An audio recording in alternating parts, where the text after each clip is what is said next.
हर हर Mahadev. NEET examination 3 मई को paper हुआ था जो कि रद्द हो गया है। ये पहली बार नहीं है, एग्ज़ाम रद्द होना ये पहली बार नहीं है, और पेपर लीक होना भी ये पहली बार नहीं है। पिछले साल भी आप देख सकते थे नीट पे पेपर लीक हुआ था और फिर से पेपर करवाया गया था कुछ जगहों पे, और फिर से जांच बैठी थी, और ये साल भी वही हाल हुआ। पेपर लीक पे लीक होता है और बच्चे उससे भुगतते हैं। सिस्टम कैसा है, कहाँ पे चूक हो रही है? सब चीज़ ठीक है, लेकिन जब ये पेपर के मामले में अभी भी सरकार को ये चीज़ें सोचना होगा।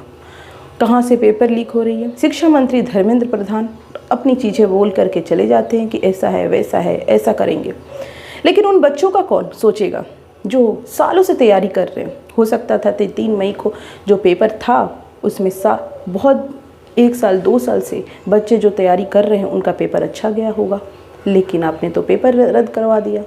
फिर से वो पेपर देंगे, और ऐसा कोई ज़रूरी नहीं है कि उनका पेपर वो अच्छा गया तो या आने वाला पेपर भी उनका अच्छा जाए। तो उन बच्चों का कौन सोचेगा? उनकी मेंटल स्ट्रेंथ उतनी स्ट्रॉन्ग नहीं होती है, वो जस्ट 12th पास करके आते हैं। उनका मेंटल स्ट्रेंथ इतना भी स्ट्रॉन्ग नहीं है कि वो इस चीज़ को फेस कर पाए। आप एसएससी का पेपर में लीक होता है, रेलवे का पेपर लीक होता है, और भी ना जाने कितने पेपर लीक होते हैं, लेकिन उसमें बच्चे बड़े होते हैं, लोग बड़े होते हैं।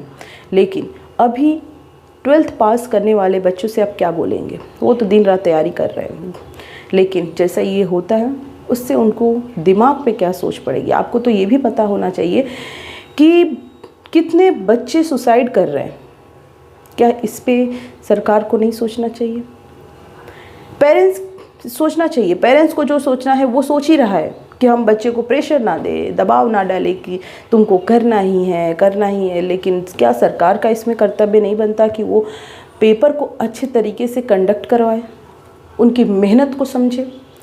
नीट का पेपर लीक हो चुका है, पेपर आगे कब होगा वो आने वाले दिनों में आपको अनाउंस होगा, आपको खुद पता चल जाए। लेकिन सरकार को इस पर ध्यान देना पड़ेगा कि अगर ये ऐसी चीज़ें चलती रही तो सर किसी को भी एग्ज़ाम है, नीट छोटी मोटी एग्ज़ाम नहीं है, ऐसे कई एग्ज़ाम हैं, उन पे भरोसा उठेगा, पेरेंट्स का उठेगा। अब बच्चों को तो उस पर बच्चे तो डाउट में रहेंगे ही। तो सरकार को इस चीज़ को सोचना होगा कि जो भी पेपर करवाएं अच्छे से करवाएं। सीबीआई जांच करवाएंगे, क्या करवाएंगे वो बात की बात है, लेकिन उन बच्चों का भी आप सोचें। थैंक यू सो मच, मिलते हैं नेक्स्ट वीडियो में।